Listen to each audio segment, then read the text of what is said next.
Hello and welcome everyone. तो स्वागत है आपके सीएसए वाला के ऑनलाइन लर्निंग प्लेटफॉर्म पर। आशा करता हूं कि आप लोग सोचते मस्त होंगे। देखिए, हमने डुअल पर्पज की ब्रीड स्टार्ट की थी, उसमें हमने आपको 3 वीडियो प्रोवाइड करवा चुके हैं। ठीक है, इसके पहले हमने जो था हमने आपको थार पारकर, हरियाणी और काकरेज, इन तीनों जो डुअल पर्पज की जितनी 3 मेन इंपॉर्टेंट जो ब्रीड हैं उनके बारे में बताया था आपको। ठीक है, इनकी बात करें तो ये माइनर मतलब मेजर के रूप में है। अगर मेजर डुअल पर्पज की ब्रीड में है आपको 3 ब्रीड देखने को ज़्यादा मिलती हैं, जिनमें से है हरियाणवी, कागरेज और थार पारकर। आज का जो टॉपिक है वो डुअल पर्पज ब्रीड पर ही है। उन्हीं डुअल पर्पज ब्रीड के अंतर्गत हम छोटी छोटी हैं, कुछ हमारी डुअल पर्पज की ब्रीड थी वो काफ़ी छोटी हैं, मतलब उनका ज़्यादा इंपॉर्टेंस नहीं है, लेकिन कुछ है उनके जो पॉइंट है मुझे अच्छे लगे। मुझे लगा कि इनके बारे में भी आपको थोड़ा सा बताना चाहिए हमें। तो उन्हीं में से आज हमने 2 जो छोटी सी ब्रीड हैं डुअल पर्पज की, आज उन्हीं के बारे में हम आपको बताएंगे। तो सबसे पहली जो हमारी डुअल पर्पज की ब्रीड है वो मेवाती है। मेवाती की बात करूं तो इसका जो जन्म स्थान है, ऑरिजिन है, वो कहाँ पे है? अपना यूपी ही है। ठीक है, कभी कभी क्या होता है, मान लीजिए कुछ पॉइंट है इंपॉर्टेंट पॉइंट नहीं बनते हैं, लेकिन कभी कभी इनका जन्म स्थान ही पूछ लेता है, क्योंकि है तो इंपॉर्टेंट ब्रीड ही।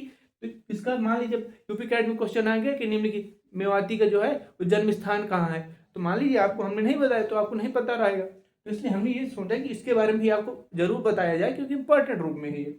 मेवाती का जन्म स्थान कहाँ पे है? तो यूपी में है। ठीक है, इसके कुछ लक्षण की बात कर लेते हैं, ज्यादा लक्षण इंपॉर्टेंट नहीं है, इनमें से कुछ लक्षण है जो मैं आपको बताऊंगा कि इंपॉर्टेंट है। जैसे व्हाइट, इसका जो कलर होता है व्हाइट एंड ग्रे कलर का होता है, ये ज्यादा इंपॉर्टेंट नहीं है, इस पर आप ध्यान थोड़ा कम दीजिएगा। मोस्ट पावरफुल ब्रीड भी है, अर्थात मतलब कहने का है कि जो मेवाती है वो थोड़ी ताकतवर नस्ल है, इस पर थोड़ा सा ध्यान दीजिएगा। इट इज ऑल्सो नोन, इसको कोसी कभी कभी पूछ लेता है कि निम्नलिखित में से किस नस्ल को कोसी के नाम से भी जाना जाता है, तो आप वहां पे क्या बताएंगे? वहां पे आप मेवाती का नाम बताएंगे कि मेवाती को कोसी के नाम से भी जाना जाता है। इसके बाद बात करें जो अंगोल है, it is a very important breed, इसको आप जरूर याद रखें, क्योंकि एक इससे क्वेश्चन बनता है जो काफी इंपॉर्टेंट है, वो बड़े बड़े एग्जामों में भी वो क्वेश्चन पूछा जा चुका है। ठीक है, तो सबसे पहले इसकी बात करेंगे ऑरिजिन इसका कहाँ है, तो इसका ऑरिजिन जो है वो आंध्र प्रदेश है। ठीक है, इसको it is also known as Nellore, ये याद रखिएगा।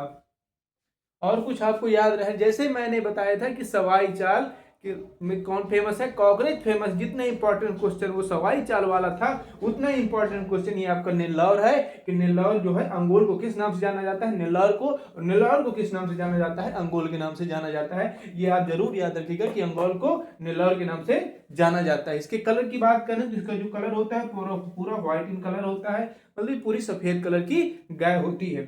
तो हमने इसके पहले जो हमने शायद मिल्क ब्रीड पूरी आपको 3-4 वीडियो में आपको मिल्क ब्रीड खत्म कर डाली थी। इसके बाद हमने डुअल पर्पज की ब्रीड स्टार्ट की थी। तो डुअल पर्पज ब्रीड के अंतर्गत भी हमने आपको थार पारकर पे एक वीडियो दिया, उसके बाद काकरेज पर एक वीडियो दिया, और हरियाणी जो नस्ली उस पर भी एक वीडियो दे दिया था। इसके बाद हमने सोचा कि दो तीन है इसकी जो मतलब डुअल पर्पज की ब्रीड वो अभी बची हुई है, उन पर भी हमने छोटे छोटे पॉइंट जो थे, इनमें से आपको कोसी या जैसे नेल्लौर है, ये काफी इंपॉर्टेंट पॉइंट थे, तो मैंने सोचा ये आपको जरूर बताना चाहिए, तो इनको इनके बारे में भी आप थोड़ा सा ध्यान दीजिएगा। तो ये जो है डुअल पर्पज ब्रीड के अंतर्गत चौथा वीडियो है।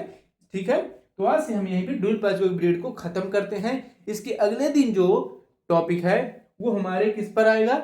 वो हमारी जो ड्रॉप ब्रीडर था, जो भारवाही नस्लें हैं, कुछ भारवाही नस्लें जो जो इंपॉर्टेंट होंगी हम उन्हीं के विषय में बताएंगे, क्योंकि भारवाही नस्ल बहुत ज्यादा है। जिस प्रकार से मिल्क ब्रीड हमने आपको 5 में से 4 बताई थी, डुअल पर्पज ब्रीड भी काफी, उनमें से भी हम आपको 5 के बारे में ही बता रहे हैं। उसी प्रकार से भारवाही नस्ल जो इंपॉर्टेंट होंगी उन्हीं के बारे में आपको 2-3 नस्लों के बारे में बताएंगे। इसके बाद हम आपको सीधे विदेशी नस्ल और फिर हाइब्रिड ब्रीड के बारे में बताएंगे। इससे हम यहाँ पे फिर गाय को खत्म करेंगे। तो आज को डुअल पर्पज की ब्रीड जो है पूर्ण रूप से खत्म होती है। आशा करता हूं कि आज का जो टॉपिक है वो आपको अच्छा लगा होगा। इस टॉपिक को अपने आप दोस्तों में ज्यादा शेयर करेंगे और हमें कमेंट कर जरूर बताएंगे कि आपको आज का वीडियो कैसा लगा। तो फिर मिलते हैं इन्वेस्ट के किसी अच्छे टॉपिक के साथ, तब तक के लिए थैंक यू, धन्यवाद, जय हिंद।